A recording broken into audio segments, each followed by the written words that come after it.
Nabi Muhammad gak gampang marah. Ini Nuaiman tadi yang kita ceritakan. Ini orangnya aneh juga ini Nuaiman. Ya, bukan bikin-bikin ceritanya. Boleh baca kitab Al-Bidayah wan Nihayah. Banyak cerita tentang sahabat Nuaiman.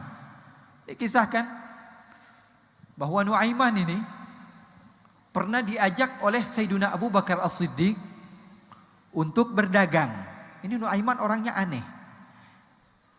Rasulullah SAW bahkan sering diberikan hadiah olehnya. Baju yang baru, makanan yang enak. Tapi setelah diberikan hadiahnya Rasulullah disuruh bayar sendiri. Dia bilang, loh kamu ini ngasih hadiah tapi kok suruh saya yang bayar? Iya ya Rasulullah, saya pengen ngasih cuma gak punya dananya ya Rasulullah. Gak punya duit tapi saya pengen ngasih. Ini Nuaiman ini orang aneh. Rasulullah tidak cepat marah kepadanya. Bahkan Rasulullah SAW banyak memuji Nuaiman. Sayyidina Abu Bakar izin kepada Rasulullah, ya Rasulullah saya mau bawa Nuaiman ini ke Syam untuk berdagang di sana. Kata Rasulullah silahkan. Dibawa oleh Sayyidina Abu Bakar Nuaiman bersama satu lagi namanya Suwaibit ibni Harmalah. Siapa namanya? Suwaibit ibni Harmalah. Ini dua orang. Suwaibit beda orangnya. Orangnya polos banget. Disuruh maju dia maju, disuruh mundur dia mundur, disuruh ke kanan dia ke kanan, disuruh ke kiri dia kiri. Kalau Nuaiman beda, disuruh kanan dia ke kiri, disuruh ke kiri dia ke kanan.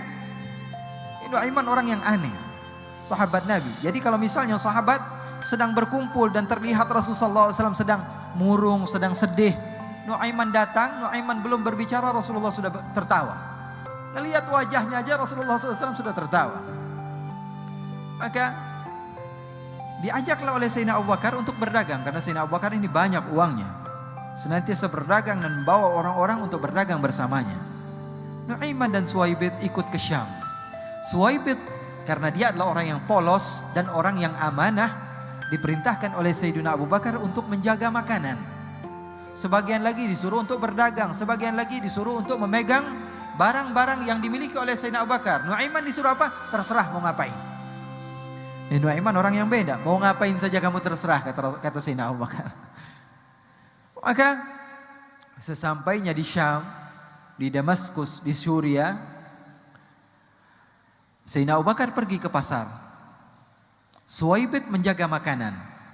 Nuaiman bikin masalah.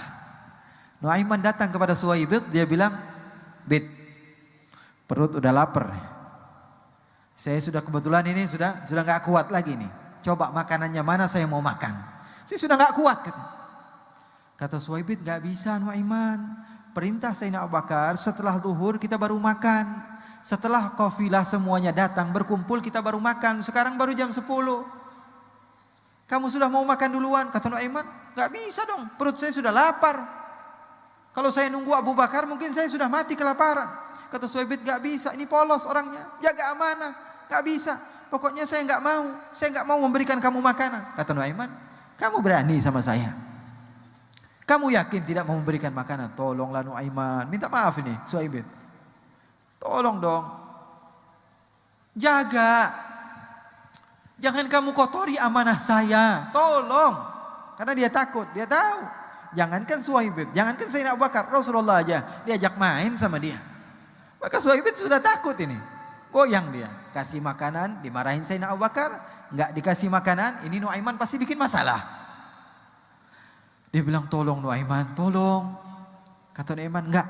Kalau kamu nggak memberikan saya makanan, saya akan bikin masalah sama kamu. Dia bilang, ya sudah. Saya jaga amanah, saya nggak mau kasih makanan sama kamu. Sampai Abu Bakar datang. Oh begitu, kata Nuaiman. Iya, Nuaiman pergi. Ditinggalkan Suwaibit. Apa yang dia lakukan? Dia pergi ke pasar. Dia cari tempat-tempat penjualan hamba sahaya, budak. Dia tanya, ini budak harganya berapa? Oh ini harganya 300, yang ini berapa? Yang ini 400. Dia pindah lagi ke toko yang lain. Ini hamba sahaya budak harganya berapa? 200. Yang ini berapa? 300. Oh mahal-mahal ya? Iya katanya, memang harganya di sini sekitar begitu. Saya punya hamba sahaya, harganya cuma 100 dirham. Kamu mau atau tidak? Saya punya hamba saya, harganya 100 dirham. Kamu, oh 100 dirham, mau. Tapi dia punya aib. Aibnya apa? Aibnya kalau kita tangkap dia bilang saya orang merdeka. Kata Nuaiman. Kalau kita pegang dia, Dia akan bilang, wah saya orang merdeka. Saya nggak perlu kata-kata yang mau beli. Saya nggak perlu dengan bacotnya, dengan ucapannya. Karena saya perlu apa? Kerjaannya. Dia mau ngomong apa terserah. Yang penting dia bisa bekerja. Ya sudah, deal. Kata Nuaiman, ayo sini mana uangnya? Dia ambil uangnya 100 dirham, dia kantongi. Uang yang cukup banyak. Kemudian dibawalah oleh Nuaiman kepada Suwaibid. Itu tuh hamba sahaya saya yang lagi berdiri. Ditangkap oleh orang-orang ini. Wah, kenapa saya ditangkap? Saya adalah orang yang bebas. Saya bukan budak, saya bukan hamba sahaya. Kata yang nangkap, kami udah tahu ini aib kamu.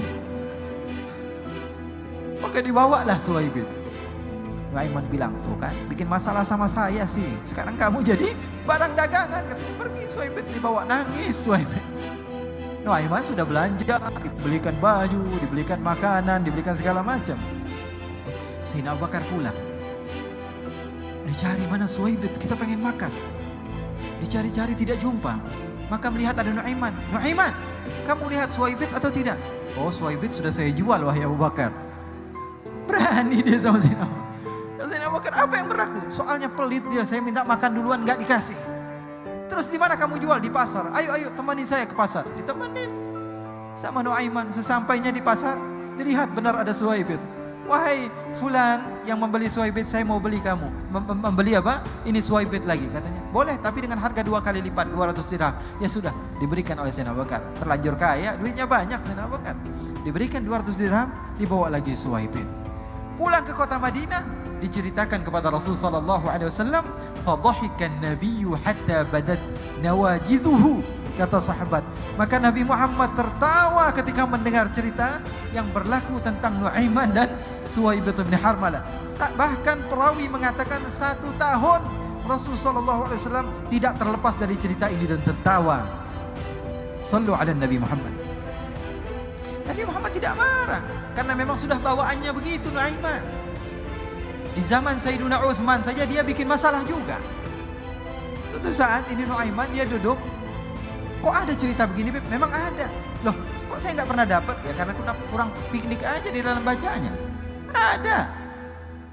Di dalam kitab yang sama diceritakan bahwa Nuaiman duduk di depan masjid lagi nyantai. Tiba-tiba ada orang buta. Orang tua buta pegang tongkat, bolak-balik kanan kiri depan belakang. Nuaiman sumpek nih ngeliatin orang. Ini sudah tahu saya lagi sumpek duduk di depan masjid sendirian. Ini ada orang buta bolak-balik bikin sumpek. Dipanggil orang buta, buta kamu kemari. Kata orang buta, kenapa wahai rajul? Kenapa wahai fulan? Kamu ini ngapain bolak-balik di depan saya? Sudah tahu saya lagi sumpek, kamu bolak-balik di depan saya. Kata Nuaiman, oh saya cari kamar kecil dari tadi. Saya pengen buang air kecil, tapi saya tidak tahu di mana tempat buang air kecil. Anak saya sedang pergi dan tidak ada satupun yang menunjukkan kepada saya di mana saya harus buang air kecil. Oh, kata Nuaiman, gampang sini saya yang nganter kamu. Dipegang tangannya oleh Nuaiman, dibawa kemana? Dibawa ke masjidnya Rasulullah. Zaman Rasulullah, masjid-masjid tidak ada kamar mandi. Dibawa kemana? Dekat daripada mihrab. Dibilang, nah ini tempat buang air kecil. Dia bilang. Kata yang buta, benar ini tempatnya. Iya, ini tempat benar. Pergi Nuaiman, dia buka celananya, dia kencing di situ. Sahabat-sahabat dan tabi'in sedang sholat melihat ada orang yang buka celana di depan dekat minbar. Maka mereka teriak Allahu Akbar. Kemudian mereka maju, siapa ini? Musuh Allah, musuh Rasulullah, mengotori masjid baginda Rasulullah. Untuk berbicara saja mereka malu, apalagi kencing di masjidnya Rasulullah. Akhirnya semuanya mengejar orang tersebut, ingin dipukul. Ketika ingin dipukul ternyata orang buta. Kata sahabat-sahabat, hei ini masjid Rasulullah. Innalillah, kata si buta, ini masjid Rasulullah. Iya masjid Rasulullah. Kenapa kamu bisa kencing di sini? Oh tadi ada seseorang Arabi, sepertinya orang Arab pedalaman, mengantarkan saya ke tempat ini dan dia bilang ini adalah tempat buang air kecil katanya. Kata sahabat-sahabat, pasti ulahnya Nuaiman. Gak ada lagi yang berani kecuali dia. Siapa namanya kata si buta? Nuaiman. Oh Nuaiman, lihat saja Nuaiman. Saya bernadar, tidaklah saya keluar dari kota Madinah kecuali saya akan pukul kepalanya dengan tongkat saya. Keluar ini si buta dari masjidnya Rasulullah. Dia cari-cari, setiap ada orang dia tanya, mana Nuaiman? Di mana rumahnya? Katanya Nuaiman gak pernah punya rumah. Dan kalau dicari susah dia datang sendiri. Kalau dicari dia susah. Kalau dia pengen dia datang sendiri. Dia cari muter-muter ini si buta pengen balas dendam. Karena yang dia lakukan adalah dosa yang besar, kencing di masjid Rasulullah SAW. Tidak banyak terjadi orang yang kencing di masjid Rasulullah kecuali pada zaman Rasulullah. Ada seorang Arabi datang ke masjid Rasulullah, kemudian buang air kecil. Rasulullah ada di situ, maka sahabat semuanya mengejar. Rasulullah SAW bilang, biarin, selesain dulu kencingnya. Selesain buang air kecil. Tuh lihat Rasulullah di masjid Rasulullah. Karena ada hikmahnya. Kalau dia kencing sambil jalan, akhirnya masjid semuanya najis. Tapi Rasulullah pintar. Rasulullah katakan biarkan. Selesai kencing dikasih tahu sama Rasulullah. Wahai sahabat, cara memberitahu begini, ini masjid. Ini bukan tempat buang air kecil. Ini adalah tempatnya sholat. Apa kata Arabi?